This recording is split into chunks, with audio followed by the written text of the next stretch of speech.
This evening, I'm Brian Reed. That report says Officer Iaruto was justified in shooting the man Bristol police say killed two of its own. Officer Iaruto's body camera footage was also released today. Now, we have to warn you that it's extremely disturbing and graphic. Eyewitness News has chosen to show the video because for the first time, it gives us a glimpse of the harrowing situation Bristol police faced that night. Channel 3 Eyewitness News reporter Eliza Kruzinski is here to walk us through the video with the help of our law enforcement expert. The state inspector general says the 911 call to Bristol police that was made that night is believed to have been made by Nicholas Brutcher, the man who shot and killed Sergeant Dustin DeMonte and Officer Alex Hamzy. This is 310 Redstone Hill Road, the address where the Bristol officers were killed. The Connecticut Inspector General's report says the officers went to the side door on the left of the house near the garage. That's where they encountered Nathan Brutcher, the brother of Nicholas Brutcher.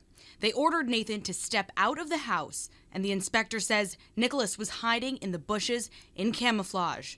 That's when he fired multiple rounds from an AR-15 assault rifle at the officers. Sergeant Dustin DeMonte and Officer Alex Hamzy lost their lives that night. Officer Iaruto was shot in the leg. He made his way around the house, and that's where we pick up the body cam video. Shots fired, shots fired. More cars, send everyone. At this point, the injured Officer Iaruto had made his way around to the front of the house. That's where he called for backup, mentioning he and the two officers had been shot. Officer shot, officer shot.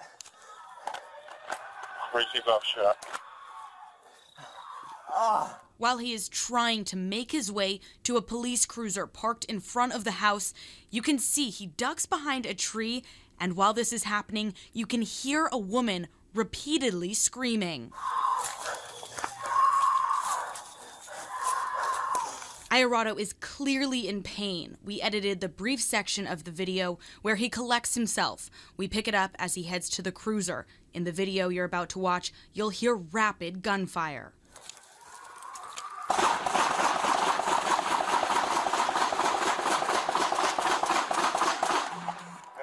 Clear early side third shift, get him going. Receive. 10:30 to 14, they're already going.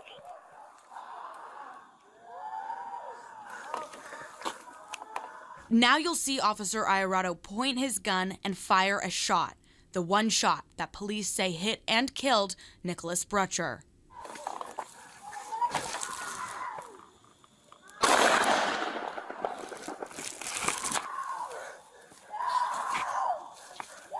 To help us finally understand what was going on in the moment, we turn to Channel 3's law enforcement analyst and retired Lieutenant Paul Vance. And while he's escaping to cover, you can hear gunfire. You can hear massive gunfire. He got to cover, and while going, he called for help. Called for help for his downed brother officers, called for help to indicate he was wounded and needed help. He got that message out, which was extremely important. He took cover, which was important also. And he was able to take the suspect and prevent the suspect from any further aggression whatsoever. The gunshots were still going off during the video. The gunshots fired by the suspect. Yet, with all of this going on, Officer Iaruto was able to stay calm. His adrenaline had to have been pumping, and certainly his training kicked in. He's a young officer. He obviously learned from his training, and he did everything textbook like he was supposed to. In this preliminary report, the Inspector General says Officer Iaruto was justified in shooting the man who killed his fellow officers.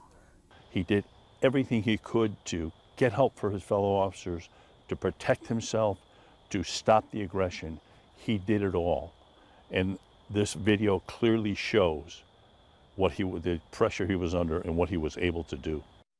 The two fallen officers were also wearing body cameras, but the state inspector general is withholding the release of those videos, saying it would be an invasion of their privacy. In the newsroom tonight, Eliza Kruzinski, Channel 3 Eyewitness News.